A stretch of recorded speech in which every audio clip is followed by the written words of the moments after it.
자, 고1 19년 6월 학평에 나왔던 뭐죠? 이게 인문지문이죠. 인문지문은 2점짜리 보기 문제고요.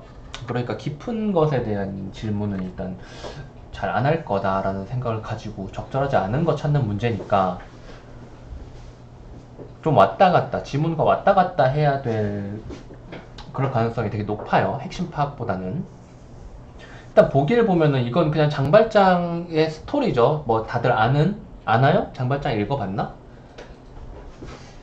스토리고 딱히 이걸 보고 뭐 어떤 거를 뭐 캐치해내기는 쉽지가 않아서 기억의 입장, 니은의 입장, 디귿의 입장을 여기다가 대입을 좀 시켜봐야 됩니다. 이 입장을 간단하게 정리를 하면은 기억은 이게 정리를 좀 해줄까? 자, 성선설 그리고 성악설 그리고 성모성악설. 쌤 같은 경우에는 중학교 때인가 고등학교 때 뭐 도덕이나 윤리 시간 때 이거 암기해가지고 내신 문제로 나오고 했었거든요. 인간은 원래 선하다. 성악설은 뭘까요? 악하다. 성모성악설은 인간의 선악은 딱히 정해져 있지 않다. 선악의 정해짐이 없다. 정해짐 없다? 좀 이상하긴 한데. 그래서 이걸 바탕으로 사실 동양 철학자들보다는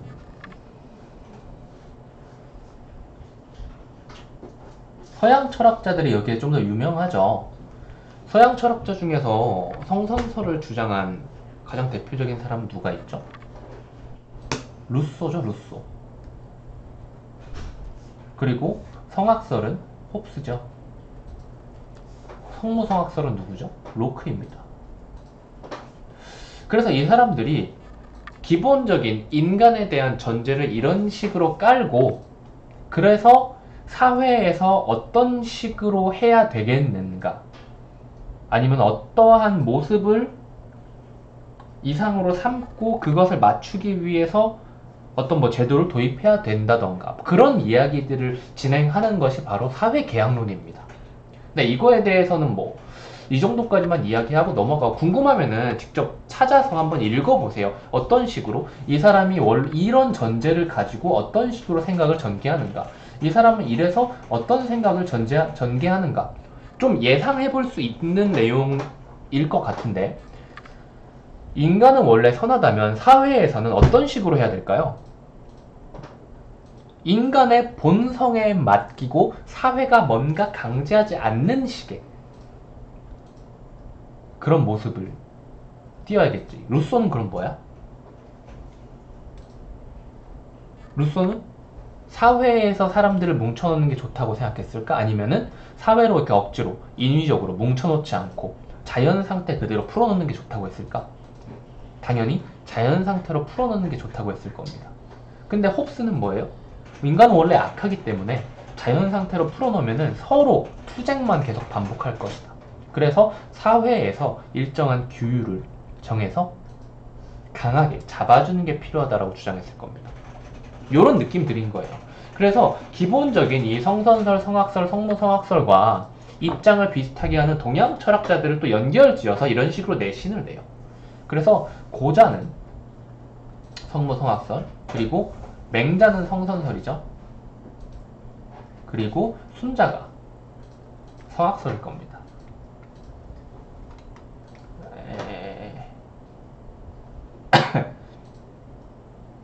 그쵸.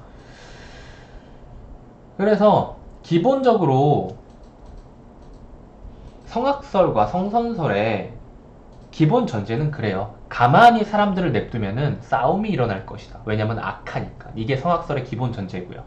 성선설은 가만히 놔두는 게 더 좋다. 왜냐면 인간은 선하니까. 이게 기본 전제인 겁니다. 그래서 이 부분을 뭐 이해 못한다고 얘기를 했는데 저도 이걸 보고 정확하게 설명할 수는 없어요. 그냥 여기서 그냥 제시해준 대로 그냥 흐름에 따라서 이해를 하면 되는데 기억 부분을 보고 일단 문제를 풀어야 되니까 니은이랑 디귿도 마찬가지겠지만 이런 거는 한 번에 다 보고 푸는 게 아니라 그랬죠. 분할해서 풀어주는 게 좋다 그랬습니다. 이 문제는 결국 3점이 아니죠. 기억, 니은, 디귿의 관점에서 보기를 이해한 것으로 적절하지 않는 것 찾는 2점짜리 문제이기 때문에 기억이랑 니은이랑 디귿을 일단 분할해가지고 하나씩 보면서 판단을 해줘야 됩니다.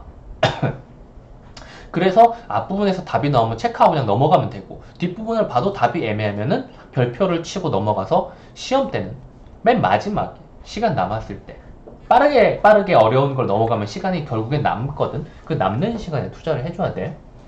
기억을 먼저 보자. 고자는 성무성악설을 통해 성무성악설? 성무선악설? 내가 해외 서양 쪽은 성무성악설이라고 봤던 것 같은데 여기는 성무선악설이라고 하니까 여기도 성무선악설이라고 할게요. 내가 잘못 알고 있는 걸 수도 있으니까.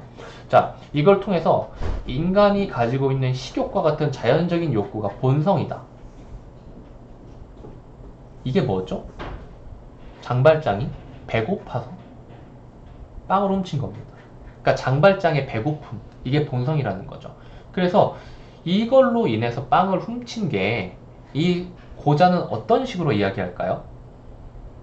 이걸 착하다, 나쁘다, 선과 악, 그걸로 인해서 빵을 훔친 게 선, 악으로 구분 지을 수 없다라는 식으로 이야기를 하겠죠. 이 고자는 인간의 본성을 소용돌이 치는 물로 비유했는데 이게 무슨 말이냐? 소용돌이처럼 막 돌아가고 있는데 지금 비유잖아. 비유. 앞부분이랑 연결을 지어야 돼. 지금 여기에서 본성을 규정할 수 없다는 식으로 이야기를 하고 있잖아요. 그쵸? 본성에 대한 설명을 하고 정치적이면서 윤리적인 범주로서 어떤 선과 악으로 규정할 수 없다고 했잖아. 그렇기 때문에 어떻게 보면은 조금 혼란스러운 좀 느낌이지 않을까? 뭔가 섞여 있고, 그쵸? 그래서 섞여 있지만은 그것을 섞여 있는 것들을 뭔가 구분해내고 정하기 어려운 느낌의 소용돌이 치는 물로 비유를 한 겁니다. 계속 소용돌이를 치고 있어요. 막 섞여 있잖아. 휘돌아가고 있잖아. 그쵸? 그래서 여기선 역동적인 삶의 의지를 지녔다고 하는데 이 소용돌이 친 거에 대해서 우리가 뭔가 개입을 해버리면은 이 소용돌이가 어떻게 되겠어요? 변화를 하게 되겠죠. 그 변화를 주면 안 된다 라는 식으로 이야기를 한 거예요. 그래서 기억 부분을 보면 이 장발장에 대해서 기억은 배가 고파 빵을 먹고 싶은 것은 자연스러운 욕구. 이거 맞는 말이죠. 2번 선지 볼게요. 미리엘 주교가 은촛대를 장발장에게 준 선물이라고 말한 것은 역동적 삶의 의지를 규격화하려는 행위? 역동적 삶의 의지를 규격화하려는 행위가 뭐예요? 기억 부분을 봐야죠. 뭐예요 이게? 이게 뭐예요? 본성을 선과 악으로 나누려는 행위죠. 그쵸? 그쵸? 다시 위로 올려볼게요. 이 본성을 선과 악으로 구분하려는 정치적이면서 동시에 윤리적인 범주로서의 선과 악의 개념으로 다루는 행위가 이 보기에 드러납니다. 뭐예요? 잘했다, 못했다 라고 정하는 거죠. 잘못한 것이라고 정했기 때문에 경관에게 붙잡힌 겁니다. 왜냐면 범죄는 잘못된 거니까. 오케이? 결국 이 역동적 삶의 의지를 규격하려는 행위는 따지고 보면 사실은 그냥 흐름 자체로 이건 그냥 아니구나라고 이해를 하는 게 좋긴 한데 따지고 보면은 경관이 붙잡는 행위가 역동적 삶의 의지를 규격화하려는 행위인 거야. 악으로 규정함으로써. 오케이? 그래서 얘는 아니게 되는 거죠. 다른 부분에 이제 여기서 틀렸다면 다른 부분의 답을 체크했을 텐데 니은이랑 디귿을 한번 볼까요? 니은은 뭐죠? 맹자죠. 성선설입니다. 그쵸? 고자의 인성론, 이 성모성학설을 이야기한 고자의 인성론을 비판했대요. 맹자는 계속 어떤 이야기를 했을까요? 어떠한 본성이 이미 있대요. 그리고 본성이 이미 사람 안에 잠재해 있는데 이러한 본성이 바로 이니예지라고. 이거 이니예지 우리가 배우는 뭐 4대 뭐지? 몰라. 아무튼 간에 좋은 네 가지죠. 이니예지를 갖춘 사람은 선한 사람일까요? 악한 사람일까요? 선한 사람이죠. 그쵸? 그래서 여기에서 다시 그 생각을 해볼 수가 있어요. 이 선지에 나와 있는지 모르겠지만은 맹자의 입장에서 2번 선지에 해당하는 2번 선지에란다. 맹자의 입장에서 미리엘 주교가 은촉대를 장발장에게 준 행동 또는 봐요. 파란색으로 할까요? 미리엘 주교가 장발장을 따뜻하게 맞아준 것. 왜 어떤 것을 알고 따뜻하게 맞아줬죠? 전과자잖아. 응? 여기서 2번 선지 잠깐만 더 이야기를 할게요. 역동적 삶의 의지를 규격하려는 행위. 이거는 여기 또 있죠. 빵을 훔쳐서 체포된 것. 그쵸? 이것도 마찬가지죠. 다시 3번 선지로 넘어가면 미리엘 주교가 따뜻하게 맞아준 것 혹은 지금 도둑질에서 체포된 장발장을 따뜻하게 맞아줬어요. 범죄자인데. 그쵸? 그리고 다시 범죄를 저질렀는데 이걸 자기가 선물로 준 것이라고 했어요. 이 두 가지가 맹자의 입장에서는 같은 겁니다. 뭐?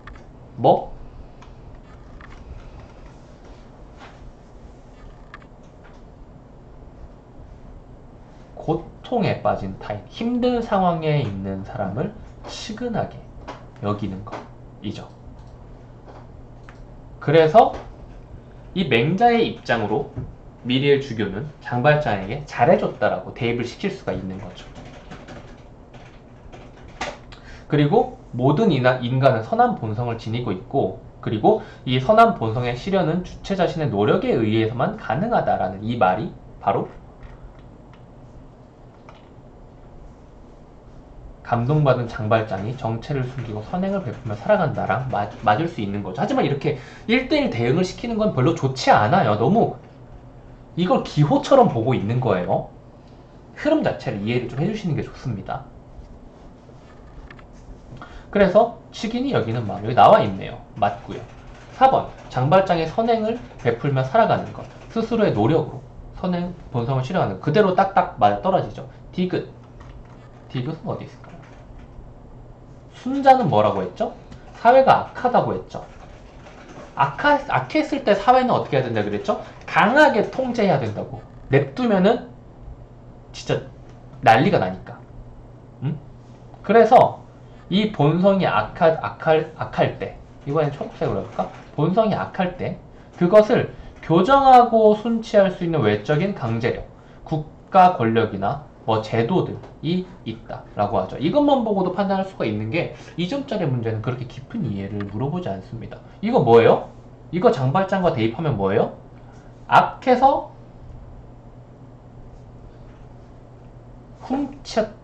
훔쳤다라고 하지 말고 악해서 장발장은 범죄를 저질렀고요. 그렇기 때문에 이걸 교정 및 순치라는 말에 이해가 안 되면은 이건 단어를 찾아보세요. 저도 정확하게 이거의 정의를 말할 수는 없지만 어떤 의미인지는 알고 있습니다. 딱 그 정도면 돼요. 이걸 하기 위해서 국가 권력이나 제도를 통해서 감옥 또는 이거는 빵을 훔쳤을 때 감옥을 갔고 은초대에서도 역시 감옥에 갈 뻔했으나 이 중간 과정에서 경찰이 있었던 거죠. 이런 식으로 상황을 이 다른 입장들은 다 다르게 본다 이거예요. 그래서 장발장이 체포되어 수감되었던 것은 빵으로 훔쳐서 그렇게 된 거죠. 본성을 바로잡기 위해서. 이거 뭐예요? 이게 바로잡는다? 이게 바로 교정입니다. 교정 및 순치인 거예요. 바로잡기와 사회 규범에 의거한 것으로 볼 수 있다. 이렇게 동그라미 치면 되겠습니다. 네, 이렇게 보면 되는데, 뭐 할 말은 좀 많긴 하지만 여기까지만 하는 게 좋을 것 같아요. 여기까지 할게요.